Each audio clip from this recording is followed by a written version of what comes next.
Hello and welcome to Movies on the Side. This is Stephen Robles. And this is Nate Baranowski.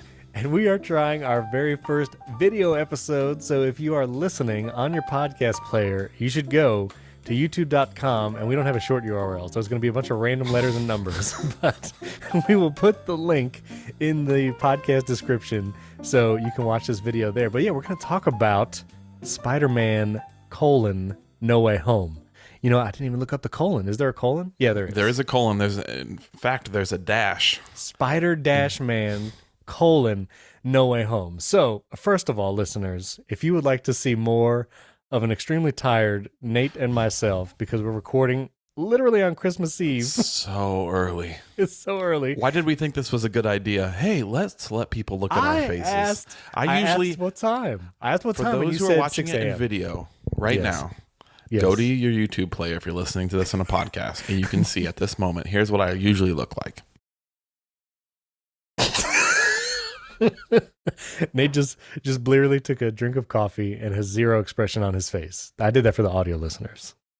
I put all of the emotion into my voice, but my eyes are dead.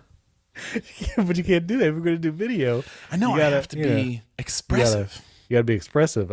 Gotta hold my eyes up. I need those like toothpicks in the eyes, like Looney Tunes. But anyway, we're gonna try video episodes. Listeners, if you want to see more videos of two tired bearded dads, which is the name of our second show that will be launching in 2022. Two tired bearded dads is good.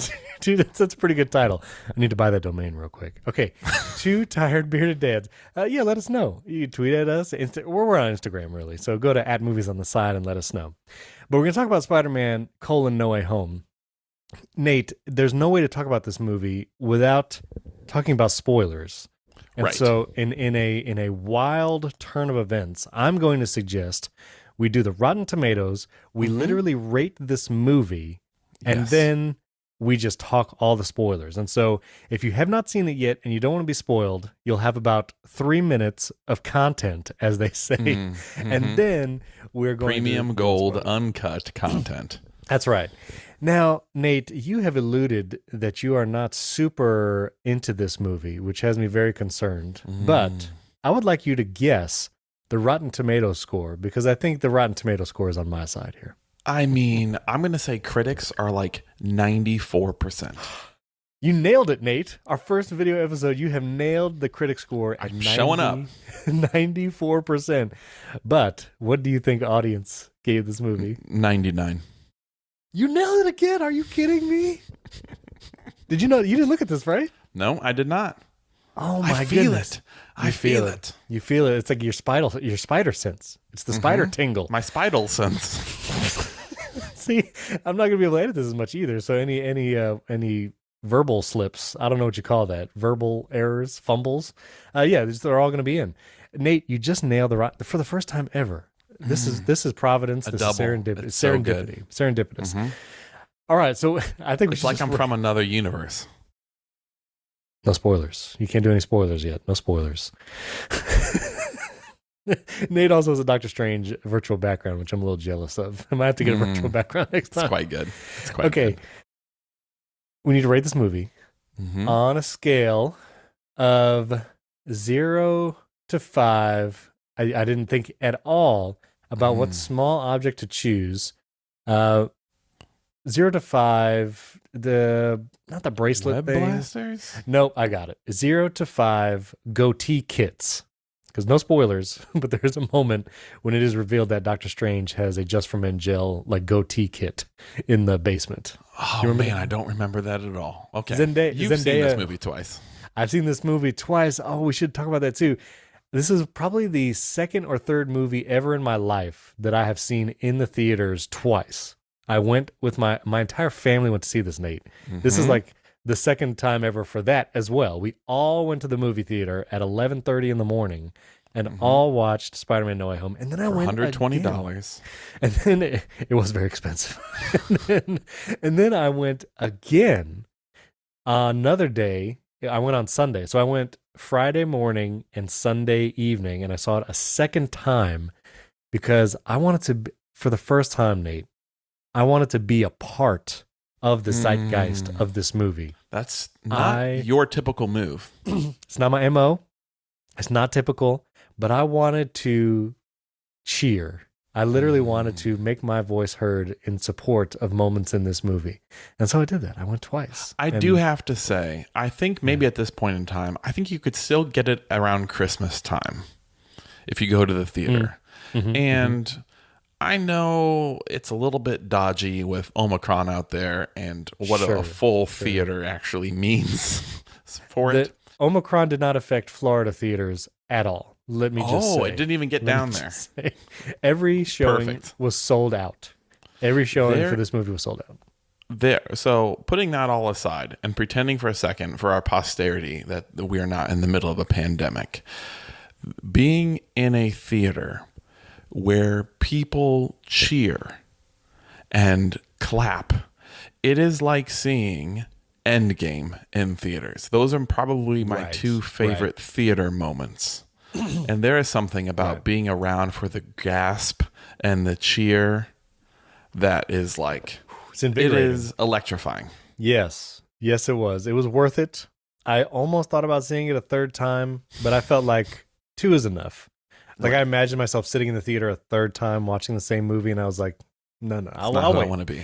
I'll wait till streams. I'll wait till streams. So 0 to 5 goatee kits. I'm gonna go first because I know I know it's gonna happen. You're gonna have a lower rating, Steven. You know what you want to do. I do want to do this. I think it might be the first time ever, and I think it's warranted. My wife said she actually really enjoyed it. My wife saw this movie twice in theaters. She went with a friend after going with our whole family. Nate, I think I'm going to have to say, for the first time on our first video episode, I'm going to give Spider-Man: No Way Home 5 stars. 5 goatee kits. Is this movie? I feel like this movie, I literally tweeted after I saw it the first time that it was perfect. And I stand by it. I stand by it. I know you're going to bring up maybe some plot holes, maybe some weird motivation quirks of this movie. But as a moviegoer, as a Marvel Universe fan, as a Spider-Man fan, I think this movie was perfect. Nate, what are you going to? I'm so excited that you get to see my face while you tell me 5. Yeah, you're I'm going to give Spider-Man: No Way Home, which, by the way, the home phrase is so hard to remember. I always think, is it homeward bound? Well, you got home sweet home, no homing. Sweet Home Alabama. Home, yeah. Home Spider-Man kit. Home Sweet Home Alabama is a good title. So I'm going to give No Way Home. I think I'm going to give it, it's either 3.5 or 4. I'm in between. I think to be a little bit of a contrarian to you, I'm going to give it 3.5. Just to balance out your 5. This is not a perfect movie. That you are wrong in this way.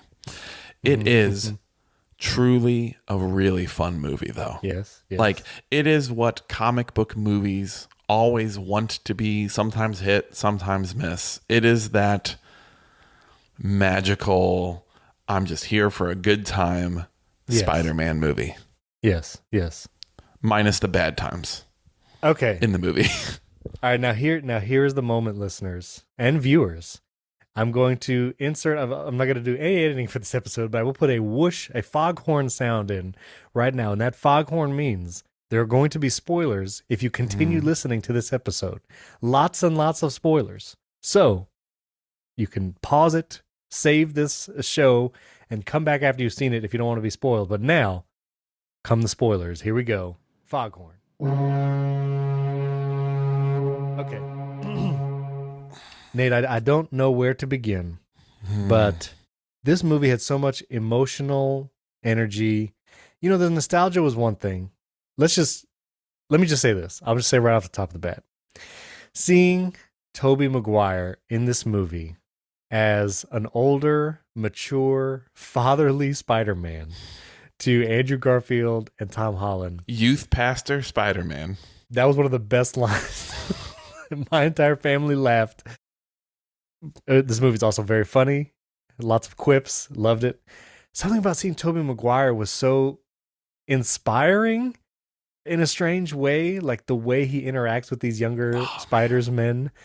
And also, the nostalgia of seeing him, like the way he greets Dr. Otto Octavius on the scaffolding, the way he talks to the other Spider-Men, like I just loved everything about it. There's one example that I want to say specifically. It's funny, like Tom Holland, he's clearly like the youngest immature Spider-Man, and which I actually heard this theory, like these first three Tom Holland Spider-Man movies, all three are his origin story. And I actually went back and watched the first two after seeing No Way Home. And Tom Holland like jumps right in as Spider-Man from the first Homecoming movie. So we don't get his origin story. And he doesn't get the with great power comes great responsibility line until this movie, No Way Home, from his Aunt May. So this entire thing is his origin story. And so you have him as the youngest Spider-Man, Andrew Garfield, which I liked him more as Spider-Man after seeing him in this movie. I think I like the old ones even better. Andrew Garfield was so good in this movie. And we have seen the Andrew Garfield movies. And I was like, where was this guy during your movies? Because I love you in this movie. But though your movies were a slog. And I think he was victim to bad, like, plot script type movies. You know what I mean? I'd love to see Andrew Garfield again as Spider-Man. But the one example, when Tobey Maguire walks through the portal in the room, Ned opens a portal, whatever, and it's revealed that it's Tobey Maguire. They start talking about where Tom Holland might be. He just lost Aunt May. Where would he go to be alone in this moment? And they were like, we each have our place. And Tobey Maguire's like, it's a Chrysler Building for me. And then Andrew Garfield's like, no, Empire State Building. It's a better view. And in that moment, Tobey Maguire looks at him and says, yeah, that's a great view. And it's this moment of like, he is so far past any kind of competitiveness or like pettiness. He is the fatherly, mature Spider-Man, just affirming and like not, I don't know. It was just something about that moment was like, oh, Tobey Maguire. I loved him. He was great. It was so good. I feel like part of the strength of this movie, I think, is Tobey Maguire, Andrew Garfield, Tom Holland, communicating, planning, talking, fighting together, cracking each other's backs. Tobey Maguire keeps Tom Holland from brutally murdering somebody. And it's like, that is very, very good. I think that is absolutely the strength. The first time Andrew Garfield comes through that portal and the whole crowd kind of has a hush. And then when he walks through, the theater explodes with cheers. It did. There's also a theory that in that last scene, when Tobey Maguire stops Tom Holland from killing Green Goblin, which is an incredible moment, love that poignant moment. The Green Goblin stabs Tobey Maguire in the back. And, when the first time you see that, you're like, oh, he's going to die. Like, they're going to kill off Tobey Maguire's Spider-Man. But then there's like this weird, almost like some reshoot, rewrite after the plot was written.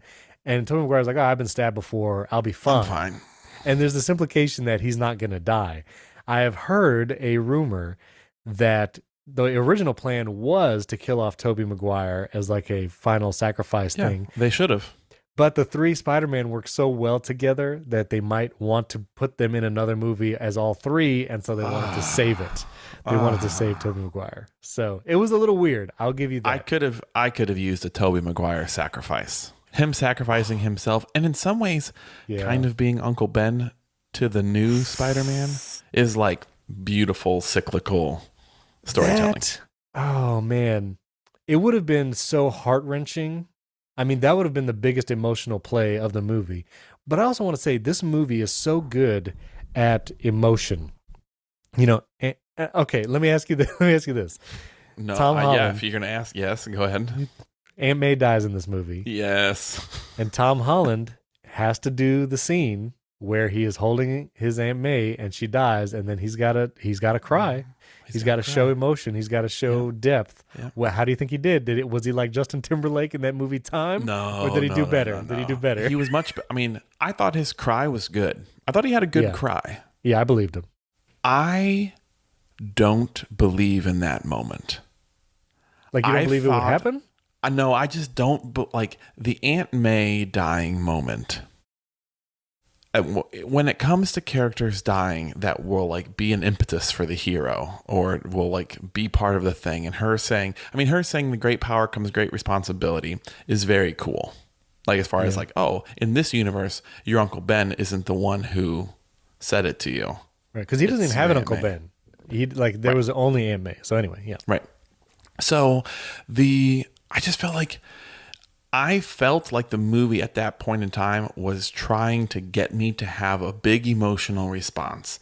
And I felt very resistant to that because I feel throughout the whole thing, we'll talk about this in a second, the motivation for Aunt May, the motivation for Spider-Man in this movie, and the reason why she died, and him basically feeling like it's my fault, doesn't make sense.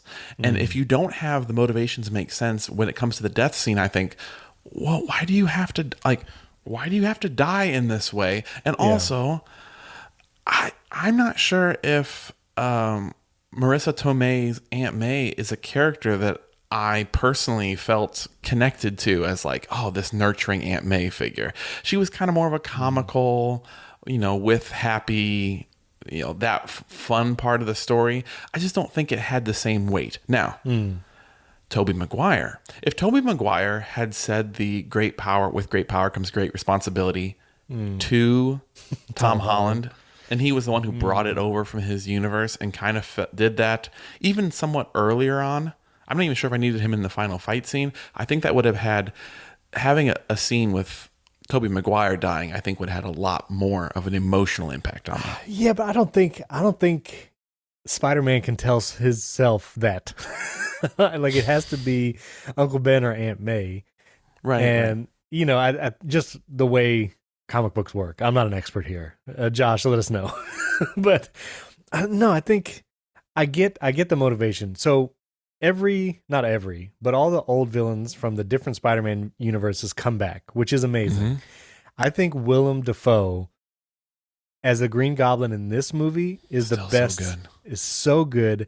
His laugh and his maniacal countenance. I think he does it the best in this movie than the old Spider-Man movie. I also thought they did Electro right in this movie. Yes, all of a sudden, Jamie Foxx had like room to maneuver. Yes. Do they need a Sandman in this movie or the Lizard? No, not really. Sorry, Andrew Garfield. They do need Doc Ock though, and Alfred Molina is also just incredible. Like I love seeing him, the transformation. But real quick, Sandman. Apparently, the actor, I forget his name, but he couldn't. Thomas Hayden Church. It seems like he wanted to be in the movie, but couldn't be physically at the shoots when it was happening. Maybe. I don't know if it was a COVID thing, but if you'll notice throughout the entire movie, he is all CG sand. Right. And then the final scene when he turns back into a human, it's the same shot for shot as Spider-Man 3, and it really looks like they just reused the footage of him in this movie. They couldn't get him. So he just voice overed all his lines, I guess, and like from his home studio and sent him in. So I feel like that's also how they treated is it Reese? We never know how to say his name. The guy who plays Lizard in this movie. I feel like his transformation back to a man was also like that was a little weird. 2 seconds of it, and it's like, oh, I guess we never see him again. So motivation, I want to go back to, I think probably your biggest issue with the movie. The motivation, it seems like, is if we send these villains back to their universes, yes, apparently the moment they transported here was the moment they were about to die. They go through, Doc Ock was like, I had Spider-Man by the throat, and then I was here. And same thing with Electro. So they think that if they send them back along the same trajectory as before, the same timeline, if you will, they'll die as good people and go to heaven. That they'll die unless Spider-Man is somehow able to like change these villains' trajectory and help make them better guys, good guys, not bad guys, make them good guys. And it's very unclear if that would actually work. I guess we have no idea. We don't get a shot of their universes, them coming back. No, and like Doc Ock. So if you've seen the old Spider-Man 2 movie, the little inhibitor that keeps his arms from messing with his head, busted, and so that's why he's kind of evil now. Well, Peter Parker replaces it, and so now Doc Ock is like back to normal, good old Doc Ock, and it's kind of a nice scene when he's like, "It's so Very quiet, nice. I don't have all these voices." But it's unclear. Like, so when he gets sent back to his universe, is it he goes back to He's drowning. Is He's he just- drowning? You Does he have Spider-Man by the throat? And then he's like, just kidding. I'm not going to do that now because I'm good, Doc Ock. Like, I guess Right. that's the point. But the one character that Aunt May really wants to help is Willem Dafoe's Green Goblin. Where does Willem Because Dafoe go back to?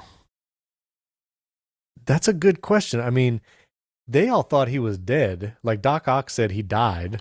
Well, that's because all the bad guys who come out of They're- death if they're- sleep. They're the first to rise. Right. And then the Spider-Men who are still alive come Right. at their existing age. So What like at the moment yeah. of their death is when they come here. This ends like, so they go back to a different time as each other. Because, yeah, Green Goblin Right, dies right, first. right. Doc Ock dies later. Electro, I don't think he dies. I'm not sure. You saw this. Does Electro yeah. die at the end of Amazing Dash I Spider think Dash so. Man Dash 2? I think so. I think he kind of explodes. He gets an energy overload. But anyway, yeah, yeah. go ahead. so but William Dafoe is the one that Aunt May wants to save because he has seems to have a serious like mental issue where he has a split personality, and he's like a scared old man when he's not Green Goblin, and then he's like evil WWF wrestling man when he's Green Goblin, which was kind of a cool fight scene, I'll be honest, with him and Spider-Man in the building.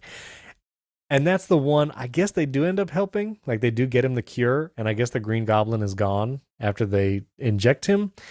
But I would have a lot more questions before I risked my life, Zendaya's life, Ned's life, like Aunt May's life. Like I would want to, Yes. I would want to talk to Doctor Strange and be like, what would happen? Which Doctor Strange. They wasn't did about Doctor talking. Strange so dirty in this movie. Peter Parker did. Are you just Yeah. gonna leave him out there, just out in the mirror dimension? Just Which was a very cool scene. And there was Very a cool line scene. where Peter Parker says, you know what's better than magic? Math.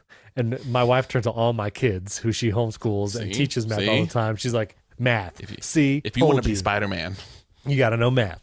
So that was a funny line. But Doctor Strange, I don't know if I believe that Spider-Man would beat Doctor Strange in like an all-out one-on-one. in a mirror dimension world that webs tied to different rocks in like fractal geometry is gonna stop don't think Doctor. so. No, I don't think so. So I get that the motivation behind why Aunt May Everything died yes. behind the entire premise of this movie. behind the whole movie. Behind the movie, I understand it's Okay, a little okay. rocky. I need to go on a quick rant right here. Okay. Are you ready? Please.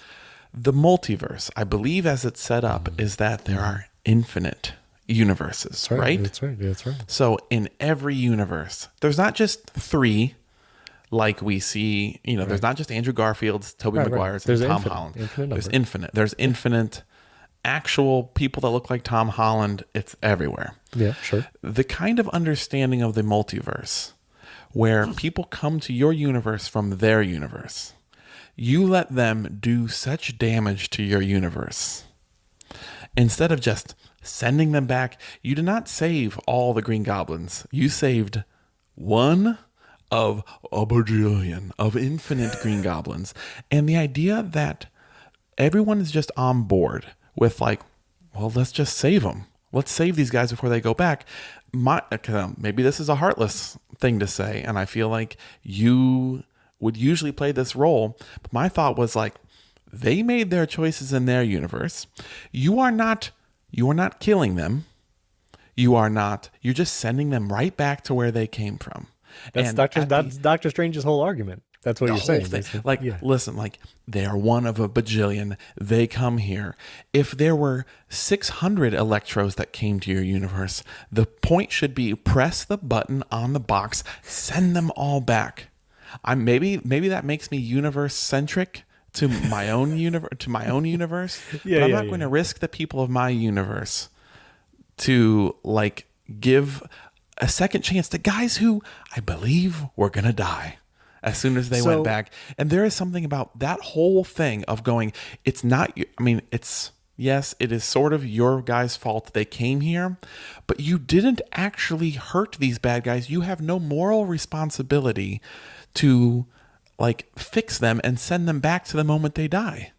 I mean, if you were in that situation and you knew like 5 out of 7 of those bad guys were going to die the moment you press that button, are you saying you would have zero remorse, zero hesitation, and you would just send them back to die that very moment? How am I to know that they're going to die? They could be Because they literally tell it. They literally tell you. They're narrators. They're that Doc. I mean, they know each other dies. Interesting. They know, like Doc. In Ock one knows. universe, I don't even know if they came from the same universe. They did That's because the thing about the multiverse is no. Sandman infinite knows. Sandman says Green Goblin died. Then a few years later, Doc Ock died. He drowned in the river. In his universe.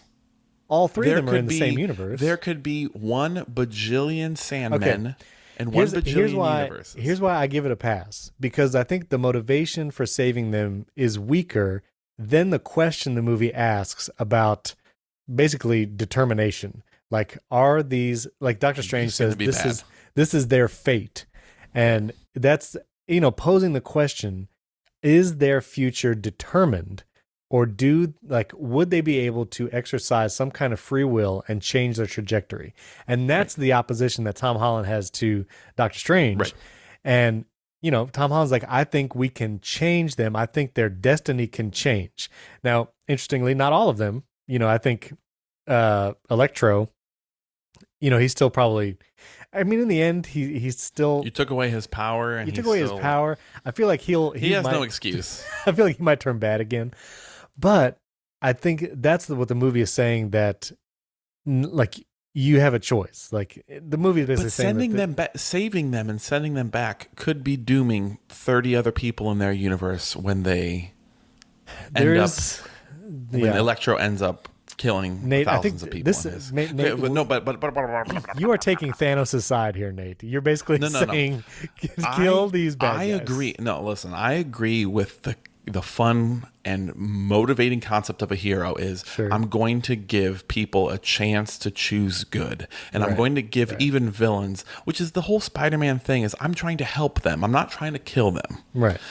That message is muddled by the whole multiverse concept, where I think it's a great message. And I think there is a way to write it in a way that doesn't make me, the viewer, go, wait, why are we doing this? Like, is sending them, you're not like killing them with a box. You're just sending them back to where they came from. And I do feel like there's a better way to talk about determinism. Like, I like the idea of they can't go back. Like, just make it that. Just make the whole thing like we can't send them back to their universe. We either have to like fight them and kill them here, or try to fix them and like make them good guys. That is the same thing, but it knocks out that whole like, do you have responsibility to the other universes? I mean, Doctor Strange does. I mean, he's the whole next movie is him trying to fix the multiverse. So I think the whole movie is Spider-Man and Doctor Strange going against everything that any hero talked about during Endgame, messing with the multiverse in a way, and messing with it in a way that shows no regard for everything they've all been through, playing so willy-nilly, and then them just compounding their own mistake, like Cat in the Hat 2, because I read a lot of Cat in the Hat in this home, and the problems just keep getting worse for problems' sake. And the whole time I think, push the button. Okay, I get it. I'll concede it is not perfect. That plot point, but it doesn't bother me because I get it. I get the premise, and there's so much. I have one more thing. I mean, if we're going to talk about plot, I have one more thing. Okay, all right. Are you ready? At the end, I get to really see your face, your little side eye. Okay, at the very end, everyone forgets Peter Parker. Yes. Or forgets I don't exactly know how that spell works, but it's basically like, I don't know if he still has a social security card or if he's just like his a driver's no license man. Bad. Right. Exactly. It seems like no one knows who he is. No one knows he's Spider-Man. No one knows who Peter Parker is. Right. Which I guess is, I don't know. It's good, I guess. Oh, so yes, that's a noble thing, but before everyone forgets, MJ says to him, like, I want you to come and, like, tell me. Come find me and remind me who you are. And he Tell me says, who you are. okay. He agrees. Yes. Now, when he leaves them be, my wife turns to me and says, I think in the theater, it's pretty paternalistic. Him not giving her the choice that she needs and basically being like, listen, I know better than you. I'm not going to actually give you your autonomy in this decision.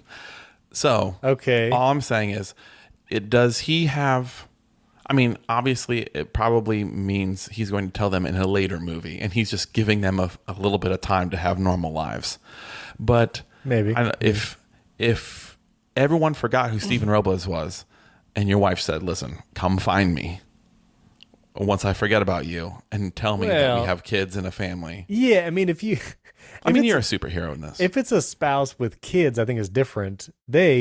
First of all, quick romance corner. I did like them in this movie. They're so good. They are so very good. Props to Zendaya and Tom Holland. That really gave me flashbacks to, this is what high school dating was like. You talk on the phone for a long time. And Ned also loved him in this movie. I think there was a little bit too much Ned for me, but that's fine. There's a lot of Ned. There's also a theory that, like, he tells Tom Holland, I won't become a supervillain, but then he actually gets a sling ring and he knows magic and he's wearing the colors of the Hobgoblin, like the jacket or whatever. In the comic, there is a Ned that becomes the Hobgoblin. So yeah. Well, there you go. But the reason why Tom Holland didn't, like, he had his note. He was going to tell Zendaya and Ned who he was, but he sees the gash on Zendaya's forehead. The tiniest cut. From the fight, which also one of the best callbacks was when Zendaya fell off the scaffolding in the final fight scene and Andrew Garfield got to catch her. And when Andrew Garfield cries, it was so emotional. That's an emotional moment. Oh, my goodness. Did you want to see any Emma Stone in this one? Or Kirsten Dunst? Was there part of you that wanted them to come in? Because they also know that Peter Parker is Spider-Man. Why didn't they? Or maybe they were here somewhere.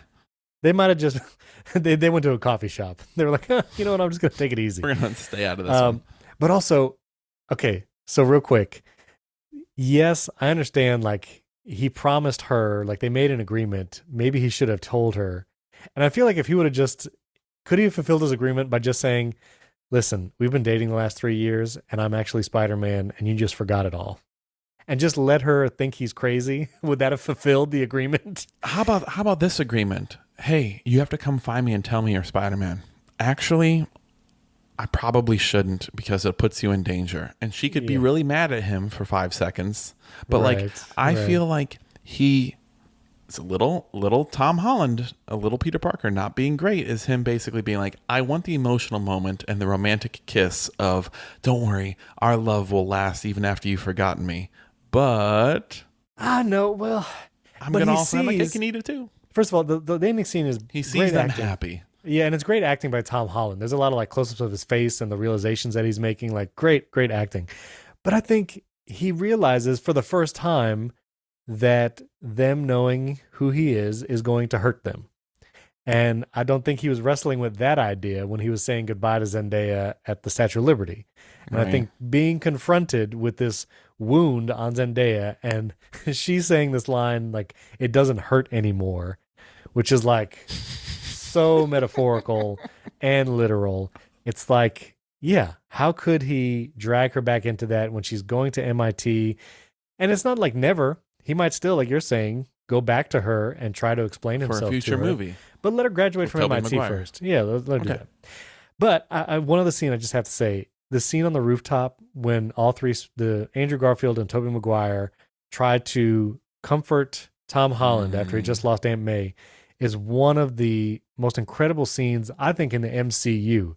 This, like, empathetic, Andrew Garfield and Tobey Maguire trying to help Tom Holland. Tom Holland's resisting, saying, you don't know how I feel. The way they play out that whole scene, the script. I got goosebumps just now thinking about it, that scene. It's so good. I cried both times. Like, the first time watching the movie, I cried several times. This time, I cried basically during that scene, and then Oh, at it's the very end. good. It is very, very good. But that's why I think those moments overshadow whatever weird plot motivation there might be from the bad guys. Like, and seeing all the bad guys is so good.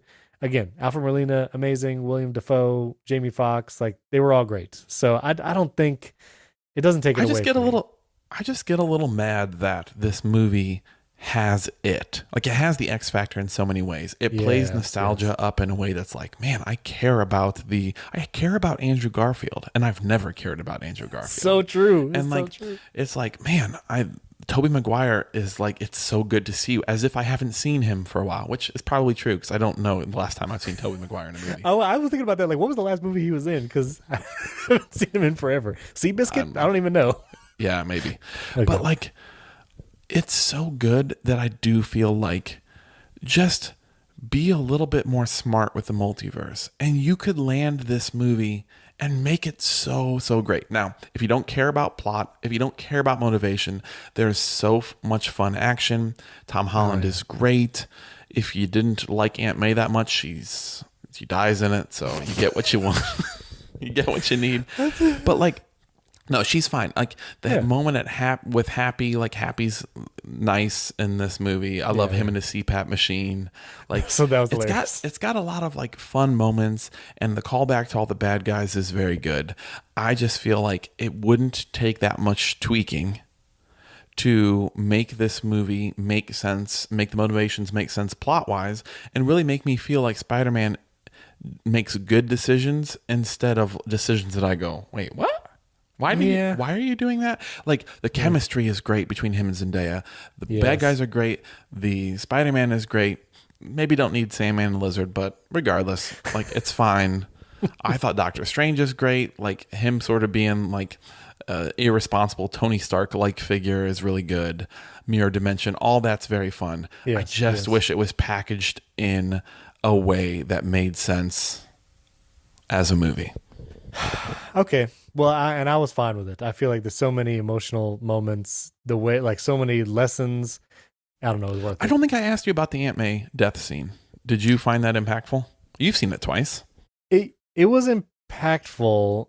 They changed the "with great power comes great responsibility" line a little bit, and I actually didn't like that. I almost wish it was like a letter for letter copy of the line spoken in other universes. And it was a little like roller coastery because it was like, oh, she's fine.